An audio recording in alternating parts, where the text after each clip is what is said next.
Lincoln Riley and the USC Trojans treated this game like the opportunity that it was, where Penn State was ranked 4th nationally and undefeated entering this game, traveling several time zones over to their own house, to the Coliseum, where USC, sitting at a 3-2 record and 1-2 in Big Ten Conference play, had all their hopes in front of them, but they needed this win and then to win out for the rest of the season to achieve something of note. And they threw the kitchen sink and then some at Penn State, dominating Penn State on the ground. Penn State could not run the football, and Woody Marks was terrorizing. Perhaps even the word emasculating comes to mind when talking about what Woody Marks did to Penn State's defense. And Penn State's offense and Penn State's defense were confused throughout the game by USC's play calling from Lincoln Riley and D'Anton Lynn. But despite the fact that USC held a 20-6 lead at halftime, the Nittany Lions stormed back. That drive, the initial Penn State drive out of the third quarter, where Tyler Warren at about USC's 32-yard line snaps the ball on a trick play and then catches it in the end zone, that drive right there showed that Penn State wasn't going to quit. They weren't going to go down without a fight, despite the fact that, well, they came up short in a variety of ways in the first half, failing to score a touchdown in the first half. Drew Aller throwing his only second interception of the year in that first half. Penn State stormed back. They survived to overtime, even though Aller threw another interception in Penn State's own territory when it was tied 20-20, and it felt like Penn State was going to march down the field and make it 27-20, and perhaps the game could get ugly. But he made a mistake. USC's defense didn't quit either. Neither team in this game quit. And I want to emphasize that I think USC is a really good football team. And what I mean by really good is exactly that. Really good in the sense that they are a top 25 team, certainly. And with the down year that this is, they could be top 20, maybe top 15. But they are not top 10 under any circumstances. They still have too many personnel issues and even too many coaching issues that we'll get into throughout this video that bar them from being among the best of the best. As for Penn State, I hate the phrase "a win is a win," because Penn State, if I'm being honest here, with the talent they have, with what they returned, the coaches that they have, and the fact that James Franklin, he's been at Penn State since 2014. Lincoln Riley's only been at USC since 2022, and Lincoln Riley really hit the reset button on his program this preseason. Franklin is just trying to evolve at Penn State, but hasn't really ever hit a hard, harsh reset button like Riley has. Penn State should have went into the Coliseum and burned it to the ground, and they didn't. And that's a credit to USC, and also an area that you have to look at Penn State and observe them under a microscope and talk about some of the issues that they may have that may prevent them from beating Ohio State in a few weeks, which is now, and it always has been since the preseason, that's the prize for Penn State, is beating Ohio State for the first time since 2016.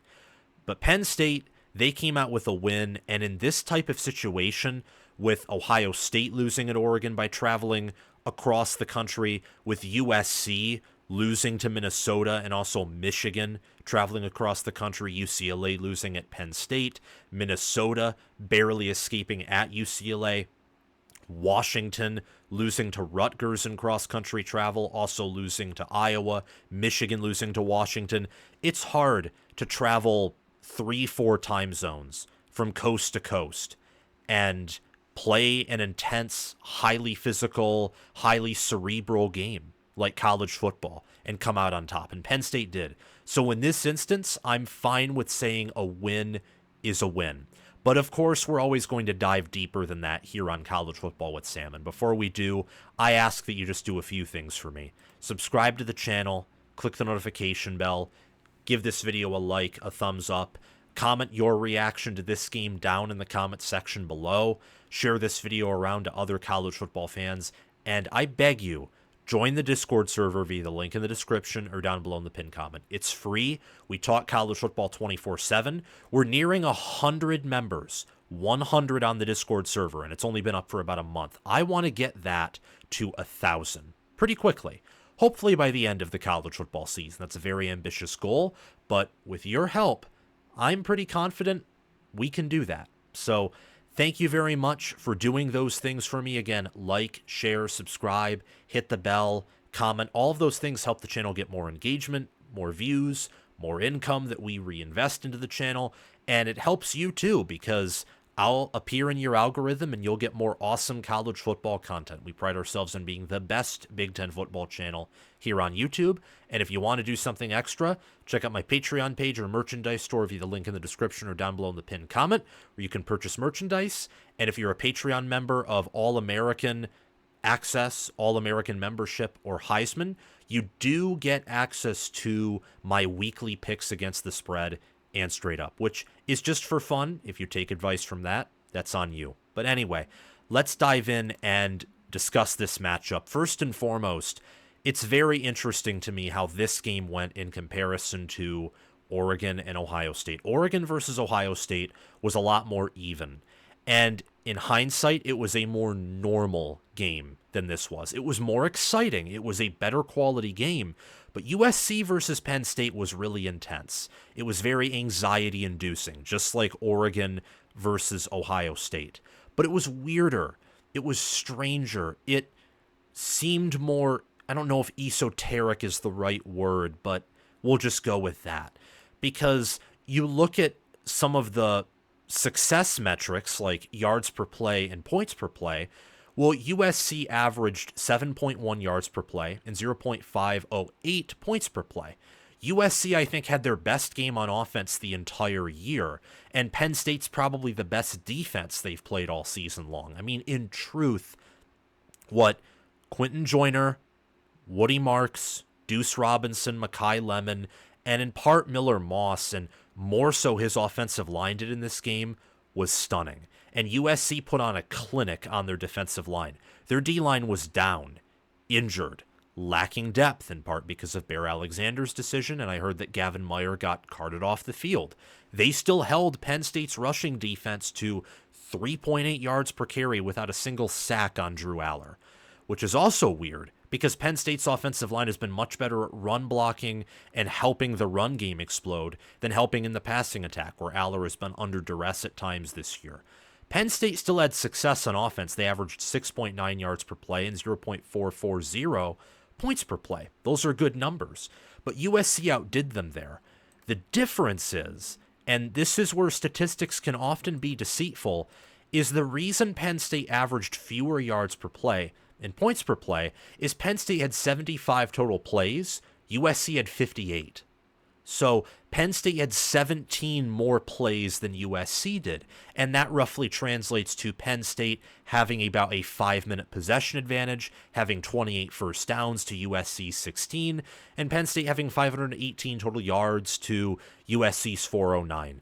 When Penn State tied the game up in the third quarter, I assume many of you thought what I was thinking. Penn State is going to win no matter what, whether they pull away and end up winning big with a huge second half and fourth quarter and shut out USC entirely, or they just win in a close one. That was my feeling in that third quarter when Penn State tied it up, because they were outgaining USC for pretty much this entire game and doing a better job of controlling the clock and earning more first downs.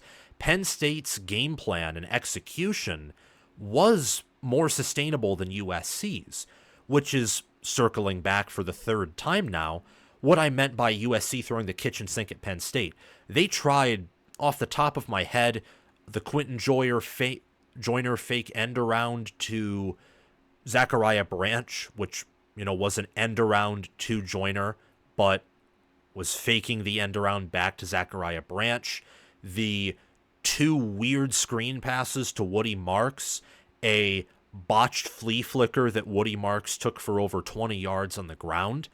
USC pulled everything out of their pockets and laid it on the table and tried their hardest. And that's where I give credit to Lincoln Riley and this USC football team for trying their hardest to win. It ended up that they didn't win. They played their A-plus game, and that wasn't enough. But they were competitive. And they had Penn State, my apologies, not USC. They had Penn State on the ropes early. But the Nittany Lions fought back, despite having 3 turnovers, really 2 because the third interception was on a Hail Mary. Penn State only had 3 penalties for 25 yards. USC had 1 turnover where they were driving in Penn State territory. Deuce Robinson was open, and Miller Moss overthrows it. And I believe it was Elliott Washington who came up with the interception. And USC had 5 penalties for 60 yards. So USC won the turnover battle, and they won the offensive efficiency battle. More points per play, more yards per play. But Penn State won the game control battle. Penn State won the sustainability battle, and Penn State ultimately won the toughness battle to come back from a 14-point deficit post-2023 clock rules, where the drive chart is a lot like the NFL. Shorter drives in the sense of, well, not shorter drives, less drives per game, and the drives are typically slower. Like, the games just melt away. There are far fewer drives per game in college football now than there were in the 2010s. Far fewer. And consequentially, less opportunities to score. A 14-point deficit at halftime in today's college football is probably the equivalent to a 21-point deficit a few years ago. To come back from that shows great coaching, a high ceiling for this team, mental toughness, physical toughness, and the fact that there are X-factor players for Penn State. And we'll talk about Penn State throughout this video, but we saved the best for last here on College Football with Sam. And I want to talk about USC first. And this is something that I think is demoralizing and yet encouraging at the same time, because USC fans, I saw on Twitter that they were melting down and they were not happy with the result of this game, and understandably so. You lead 20-6 at the half with the fashion that USC led, and you expect to win. In my Discord server, which again, if you haven't joined, please do, because I'll talk to members of the Discord server during games, I mentioned that if USC, if they were able to hold Penn State to a punt to no points in their first drive coming out of half, because Penn State received the second half kickoff, then they would probably win. But if Penn State came out of halftime and scored on their first drive, which they did, then Penn State would probably win. Ultimately, you go down the road, and I ended up back onto thinking that the Trojans would win when they were driving in Penn State territory, because Michael Lance is a good kicker. But then Miller Moss pulled what is now commonly known as a Miller Moss and is not as accurate as your typical Lincoln Riley quarterback is. But anyway, USC played their best game. That's what I'm trying to say here. They played their best game of the entire season. Better than the game against LSU by a lot, because Penn State is way better than LSU is. Better, far better than they did against Michigan. If they played this game against Michigan, even on the road, they probably win. Better, much better than against Minnesota or Wisconsin or Utah State. This was their best game of the season. And Penn State did not play their A game, not even close. It was probably a B game, maybe a C caliber game. But I don't want to get too speculative or act like Penn State played horrible, and that's the only reason why USC was competitive. But Penn State's a better team than USC. And because of the time travel, because USC had home field advantage, and what we've seen from Penn State, the flashes of national championship greatness that I've seen from them, I think it's safe to assume that Penn State didn't play their best game. It was not a horrible game, because that second half was very, very impressive. That was Penn State's best in the second half, outside of the one Drew Aller interception in his own territory. And USC, despite playing, I think, an A-plus game, they still made mistakes. Their best game is not an elite game. It is a great game. It is a near elite game, but one that still includes mistakes, because this team and this roster is not even close to competing for a national championship. It's not close. They need more time to develop, more time to settle into D'Anton Lynn's scheme and what he wants. They need better bodies on defense and offense, and they need, seeing that this is a Lincoln Riley team, they need better QB play. They need better wide receiver play. They need better play offensively. This is one of Lincoln Riley's best defenses, and it's one of his worst offenses. Something that I speculated about in the preseason is bearing fruit, where I thought that USC would make big strides on defense, but that those strides would almost entirely be offset by regression on offense, because Taj Washington, their most reliable receiver by a mile last year, he went off to the NFL. Caleb Williams went off to the NFL.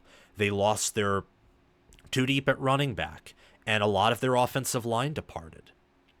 So losing generational talent like Caleb Williams and relying on Miller Moss to be that good in year one in a better conference is not exactly wishful thinking, because Riley's been that good at coaching QBs, but it's still unlikely, even factoring in the fact that Lincoln Riley is an elite quarterback developer and a great offensive mind. They played a really good game, USC did. They looked like a great team. If USC was undefeated entering this game, they probably play a similar caliber of game, in the sense that their performance is something that you would expect from a team that is 4-1 or 5-0, not 3-2. They averaged 0.2 more yards per play than Penn State. They averaged 4.1 more yards per rush attempt. And yet, despite playing a ridiculously good game, best rushing offense and offensive line performance I have seen all season, Miller Moss played a better game here than he did in many of those other games that he has played for in a USC uniform. And the defense stepped up big time. The defense was better against Penn State than it was against Michigan, than it was against Minnesota. I think better than it was against LSU. Better than in any game all season long. And yet, they were outgained by 109 yards. They lost by 3 points at home. And they were outscored 27-10 after halftime. 27-10. And if you look at touchdowns, Penn State scored 3 touchdowns after halftime compared to USC's 1 touchdown. And also, you got to look at the coaching staff. You got to look at the roster and other things that, of course, go into a team. And now, with USC suffering 3 losses, 3 of them in conference, they're not going to make it to Indy. They're not making it to the Big Ten championship game. They would need to win out and hope that there are a plethora more upsets to occur this season, which is possible. But that combined with USC winning out is very unlikely in order to have a shot, a mere chance of reaching the college football playoff. At this point, you try and win as many games as possible for dignity's sake, for keeping Lincoln Riley's job secure, because sometimes coaches on the hot seat make really dumb decisions, even if they are good head coaches. And you work for 2025, because the 2025 season is one that's ripe of opportunity. And I said in this preseason, with the hires that USC made, that no matter what happens this year, barring some abject disaster, and by abject disaster, I did not even mean 6-6 or 5-7. I meant like 3-9.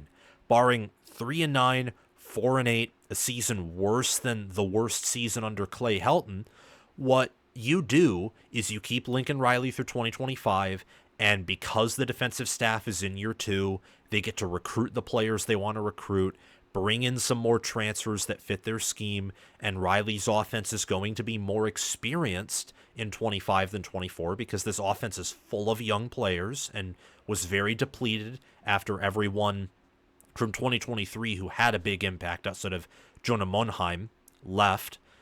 Well, it'll be a much better team. And I still believe that right now. I think USC in 2025 can be really good, that they can compete for a national championship next year. But they have to make some moves. I think that you have to look at a new offensive line coach. I know that the offensive line did look better in this game than prior games. However, it's one game against a Penn State defensive line that I think is elite, but I think partially due to schematics and the fact that Tom Allen plays a very bend but don't break defense, you're not going to commonly get abused by Penn State's defense on the line of scrimmage. Like, they're content with you gaining some yards, getting some first downs as long as you don't score a lot of touchdowns. And lo and behold, that's what Penn State's defense did in the second half. This is, at this point, classic Tom Allen at Penn State. Let your opponent run through their entire playbook and score some points in the first half, and then come out guns blazing in the second half and shut them down. That's what Penn State's defense did. And for the sixth game, it was good enough to earn a win. When you look at USC here, I think that the offensive line needs major upgrades. The defense has the perfect coaches, but I think they need better personnel. That's recruiting, both in high school and the transfer portal. Offensively, besides Josh Henson maybe being, fired, I think Lincoln Riley may need to look at an offensive play caller, because head coaches who call plays in the modern era of football don't win national titles. They don't. It's not something you do. Like, head coaches who directly call plays, who are basically a coordinator on top of being a head coach, don't win national championships. They don't. Ryan Day is probably the closest exception to that. He would have won it all if they made the field goal against Georgia in 2022, but he would be the sole exception. I think for Lincoln Riley, he needs to fully embrace the CEO role, which he talked about with Adam Brenneman in the 2024 preseason when he was interviewed on that channel. And I think he needs to fully step up into that role and become a full CEO. Let someone else call the offense. And because you're a great offensive mind, if you need to interject, you can. You can take over play calling for a series. Or he can run play calls by you, and if you think that you have something better, well, what about this? Think about this. Have someone who can challenge your philosophy. Because Lincoln Riley at USC has been passing the football, I think, a lot more than he should be. His offenses at Oklahoma were electric and unstoppable because they were so good at running the football. And I think they have, with Woody Marks, a running back who can carry their rushing attack despite some ineptitude on the offensive line, and they're not giving him or Quinton Joyner enough snaps. Just ask the Trojan Blade, another great USC YouTube channel. Just ask him. They're not running the football enough. If they run the football more in this game, they might win. Come out with a huge win. Lincoln Riley's only second win against a top 5 team. This coming season is of utmost importance. It is so critical that the right moves for off the field, on the field personnel, coaching, players, for the allocation of resources to be perfect. The margin of error is this tiny. This tiny. As Tom Fornelli said on the Cover 3 podcast, this game tilts toward the beginning of the funeral procession for Lincoln Riley. Like, this type of game just adds more fuel to the fire, adds more frustration. Could be the straw that breaks the camel's back. USC travels to Maryland this coming weekend. If Maryland has a pulse and USC hasn't recovered from that loss, that is a 3-4 time zone travel, and that will be hard for USC. I don't think Maryland has much of a pulse, but all that travel cannot be taken for granted. And I just think that there are a lot of things that USC has to resolve here. You have to look internally at the roster, the staff, the resource pool. You have to get things right. It is an absolute must, because next season, if USC has 3 losses before November, we're talking about Lincoln Riley coaching somewhere else, whether it's the NFL or college football in 2026. That will be the conversation. Nothing, of course, is guaranteed, and maybe they'll give him even more time, because realistically, right now, Riley is in year 1 of a rebuild. Next season will be year 2, but this is USC. It is the same conversation I have about Michigan, Penn State, and Nebraska, and a few other teams too. Like, I think Michigan State, because of the resources they have and the fact that they have competed for national championships in college football history, and they've won the Big Ten in recent memory, competed for Big Ten championships even in the previous 5 years with, Kenneth Walker and that amazing 2021 team. But for those teams, it's There's no excuse for you to let Ohio State work you year after year after year. Ohio State is the only team who in the 21st century has consistently lived up to its blue blood status in the Big Ten.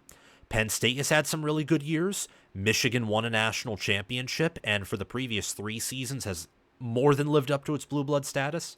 This year, not so much. Nebraska has been an abject disaster ever since Bo Pelini was fired.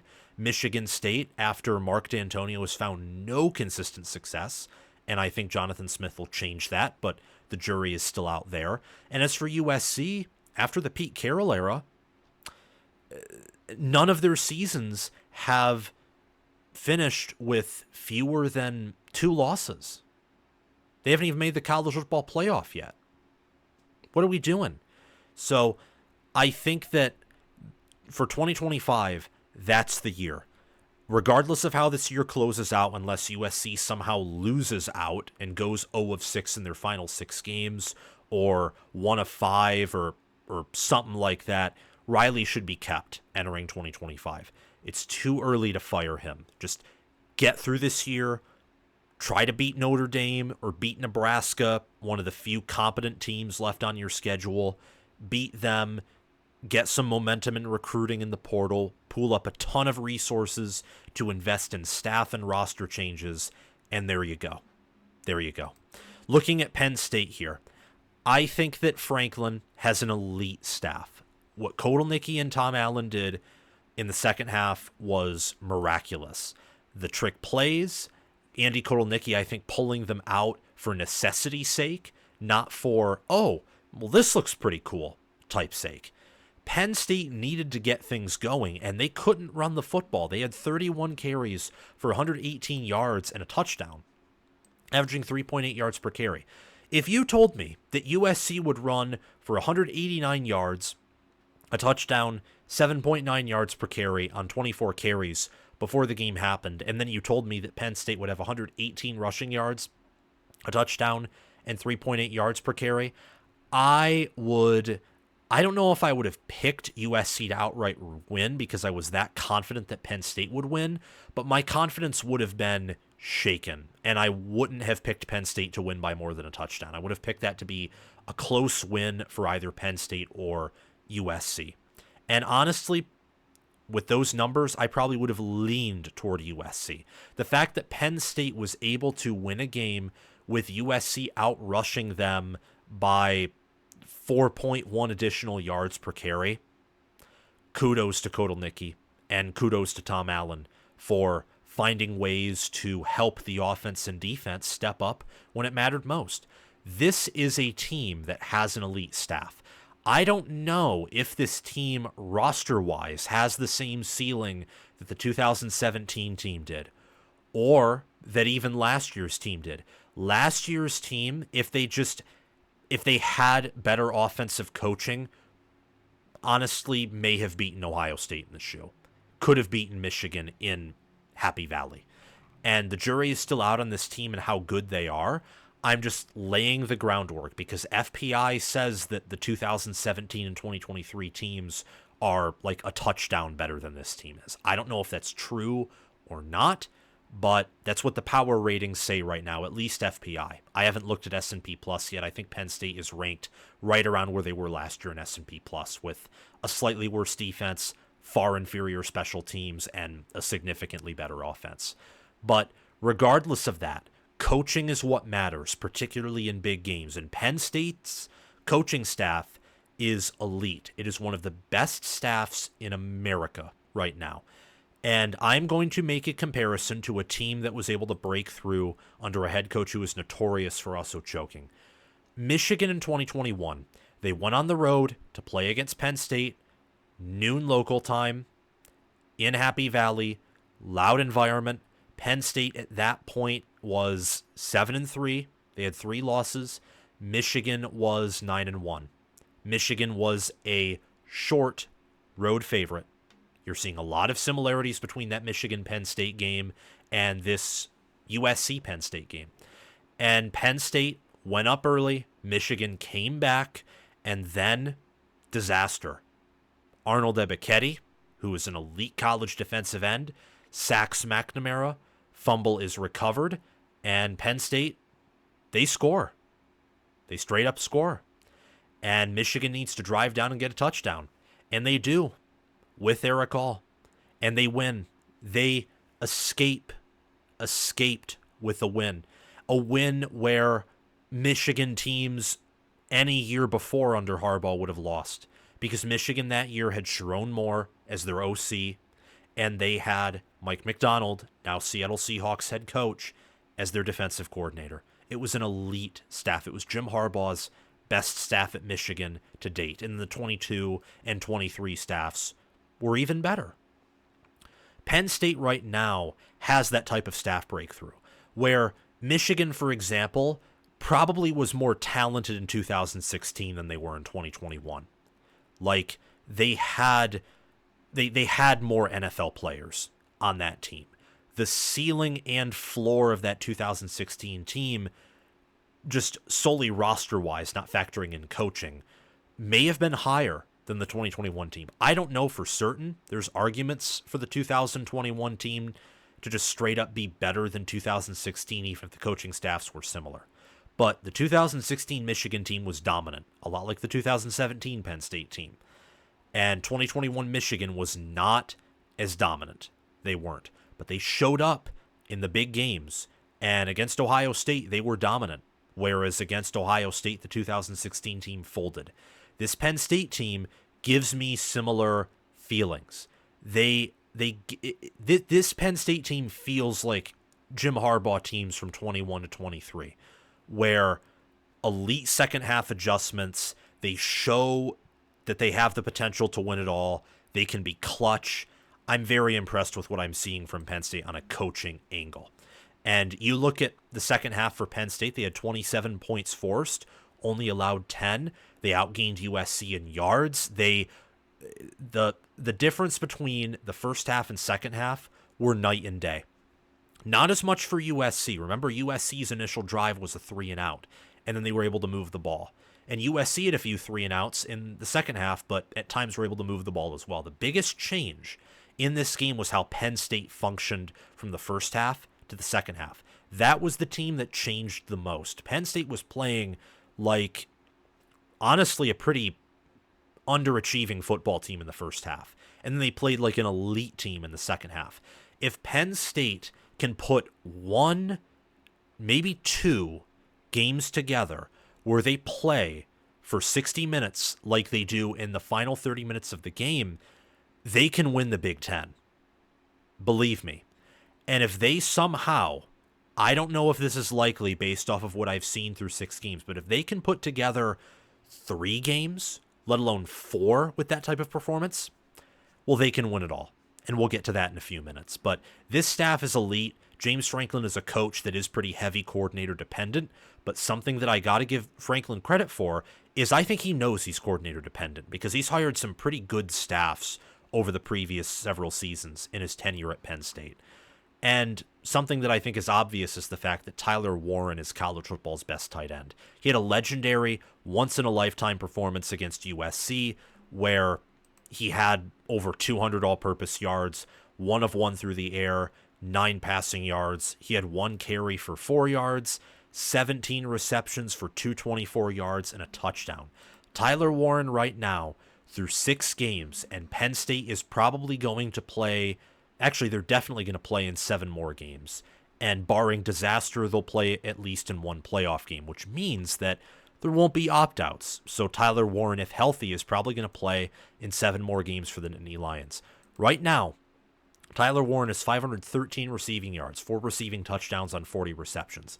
His receiving yard total and reception total has already surpassed last year's total through 13 games that he played in. Or it actually, oh no, I was looking at the 2024. Yeah, played in all of Penn State's games last season. Had his biggest game against Ole Miss, and right now he's having himself quite the season. I've been very, very impressed with Tyler Warren, and he is clearly the best tight end in college football. He's a Swiss Army knife.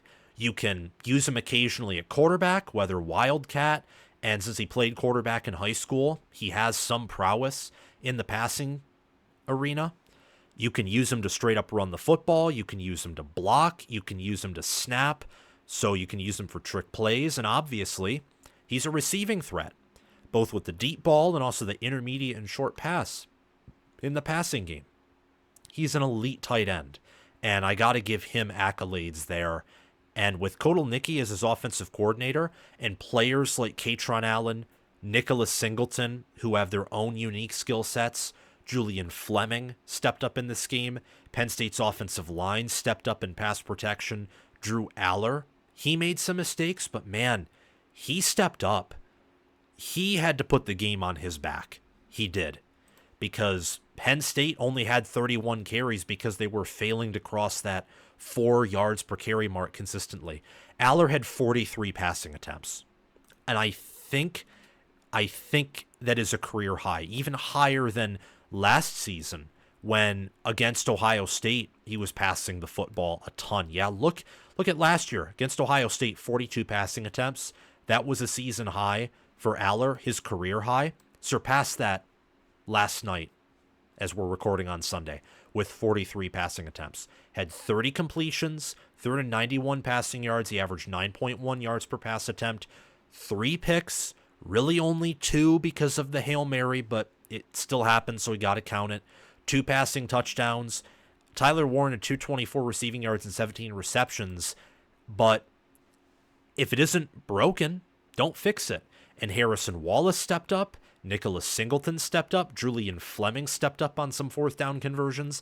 And Penn State's wide receiver core had some drops. And they have not dropped the football a lot this year. So there were some things that happened with Penn State that were not characteristic of a typical game for Penn State or just a typical college football game in general. And when your tight end earns 17 receptions in a game, which broke a record, that's not usual. And when USC is balling out on defense and on offense, which they haven't often this year, that's unusual too. And the fact this is a conference game is unusual for now. It'll take a few years for everyone to adjust to the fact that USC is a member of the Big Ten. But it is what it is. And Penn State came out with a victory, and Tyler Warren is just one of several X-Factor players on this roster.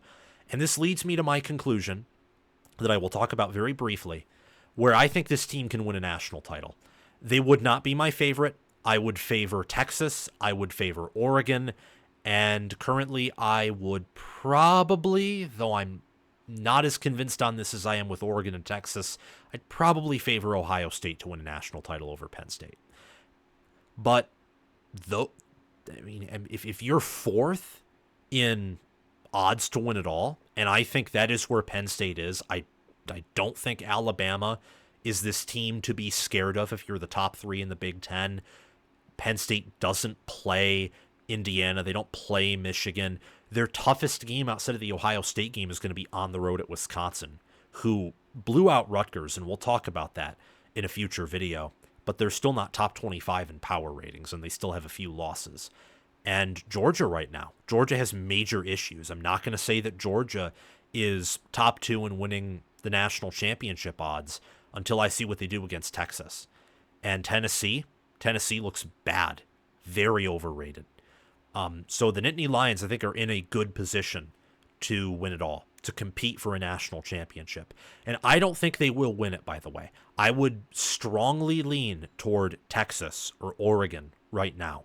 And if not for the fact that I think Ohio State has this lack of confidence that they have yet to overcome, and their trench play was proven to be overrated relative to their first 5 games, I wouldn't say I'd largely favor them to win it all over Penn State, but they have more talent and more depth at a variety of positions compared to Penn State because they returned more starters and they recruit and have developed and coached at a higher level under Day compared to Franklin. Maybe that changes this year. I think Penn State has their best staff under Franklin when you confine Franklin's tenure at Penn State to the years where Ryan Day has been at Ohio State. This is Penn State's best chance by a mile since probably 2018 to beat Ohio State. And it may be their best chance since 2016. And no one saw 2016 coming.